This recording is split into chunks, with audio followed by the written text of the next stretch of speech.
Da-da-ba-da-ba-boo. Today I want to talk about AI.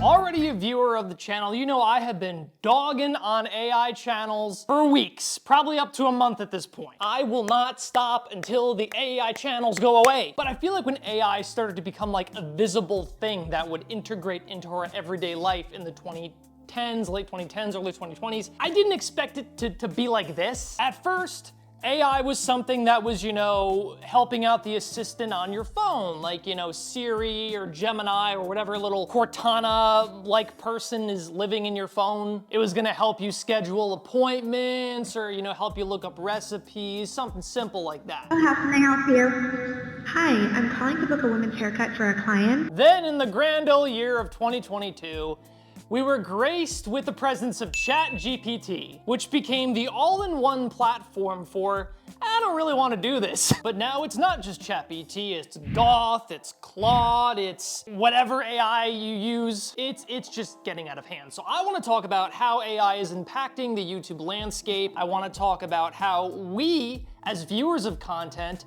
should be combating it to some degree. And I want to talk about just in general, why AI is harmful. Now, why is it bad for YouTube? Oh, don't you worry, I will tell you. YouTube was founded in, 2005, and at first, it was literally a video sharing platform for you to upload a video of your cat.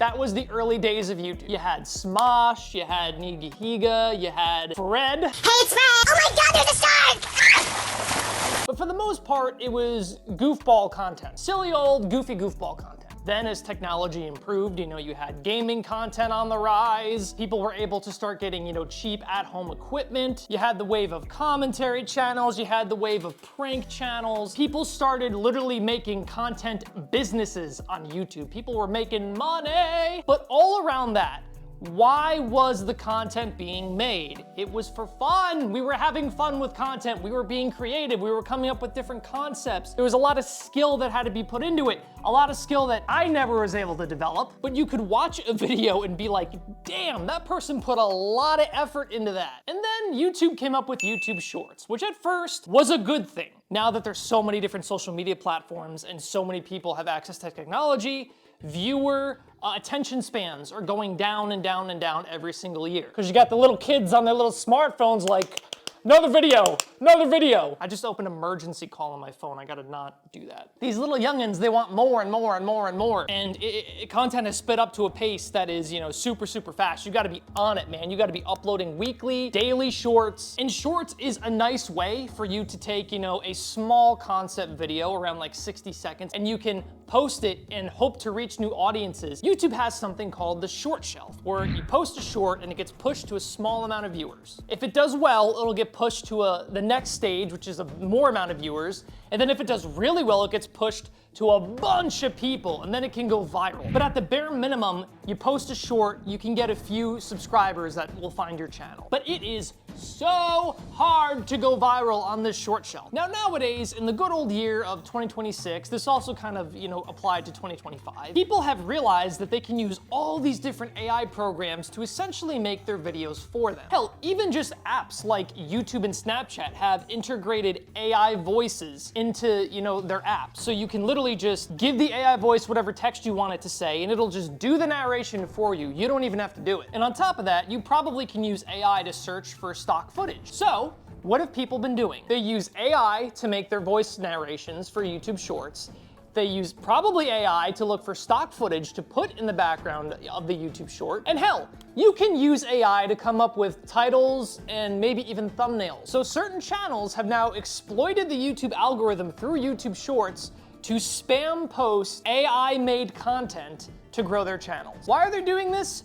for fame and fortune. Let's put it this way. If one human creator can create a channel using AI to streamline 90% of their work, they can spend very little time making content. YouTube allows multiple YouTube channels per one email. So one creator can have time to make multiple channels all ran by AI, with each channel pumping out daily videos all being fed to different audiences. This results in a flood of generic, repetitive content that lacks personality or human effort. So why is this a problem? Why is them, figuring out how to game the system? Why is that such a problem? Because it's killing what made YouTube so good. There is no personality behind these channels. There is no community behind these channels. Most of these YouTube short spammers, they're literally just taking screenshots of their creator dashboard and showing all of the traffic they're able to exploit through the algorithm, and that is their content. Their content is screenshots of their YouTube dashboard. Folks, what kind of freaking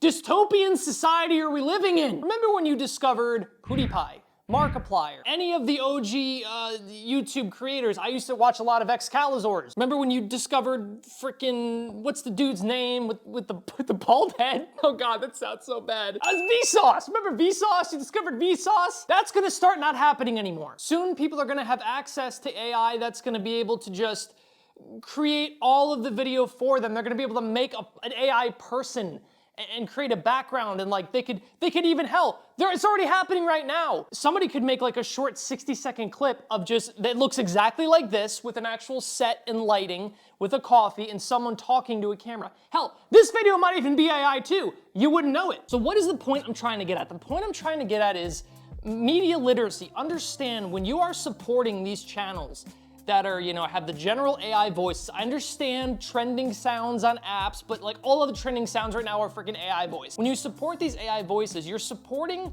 taking the personality out of content. You're supporting taking the creativity out of content. That being said, let's talk about the environmental impact of AI. I am not someone who has poured through, dozens of articles researching this. I just know from what I have read in a few articles online, there is a few basic things that AI currently does to the environment that is really, really bad. First off is carbon emissions. It drastically increases carbon emissions. The use of fresh water to cool the AI data centers and all the server farms. It guzzles water like a freaking high school football team on a hot summer day. Right there are two things alone. I mean, that AI is just bad for the environment. You can use AI, I'll get to that point in a little bit, my actual stance on AI, where I think that it should exist in the realm of society, but just know if you overuse it, you're killing the environment. So where do I see AI kind of laying in society where it functions comfortably, it doesn't become a crutch?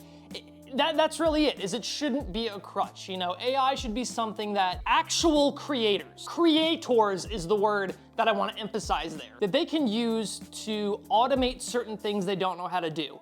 For example, let's use me. Believe it or not, I use AI for my content. There is a singular thing that I use AI for, and that is YouTube thumbnails. If I hate AI so much, why do I do this? I will explain. YouTube thumbnails is the most important piece of your video. If you don't have a good thumbnail, your video is not gonna get a lot of click-throughs. I am not good at graphic design. I do not have a good graphic design software. If you know of a free one, please put it in the comments below. I'm desperate. But right now, I'm not good at graphic design. I do not have the money to pay someone to do all of my thumbnails. So I try to do thumbnails on my own. When I run into a point where I feel like stuff is beyond my level of expertise, I go to AI to do simple things like remove a background and replace it with something else, small supplemental things. However, I do not use AI to become the entire personality behind my brand. I still am in front of my camera, I do my own voiceovers, I do my own lighting, I do my own editing. Another way you can use AI is, for brainstorming, coming up with creative titles. I sometimes do this, I try not to. That, in my brain, is the way that we can utilize AI to help us as creators, but not to, kill what made YouTube content great. So how do we combat the spread of this AI trend? First of all, it's understanding how your support of content influences the algorithm. If you're scrolling through YouTube Shorts and you see the AI content, just don't engage with it. That's the best way if you really want to combat it. But the big thing is to support other small creators when you discover them that are actually putting work and personality into their content. Don't go and go on a hate tirade against the AI channels. Just support the good ones, the ones that are channeling the spirit of early YouTube.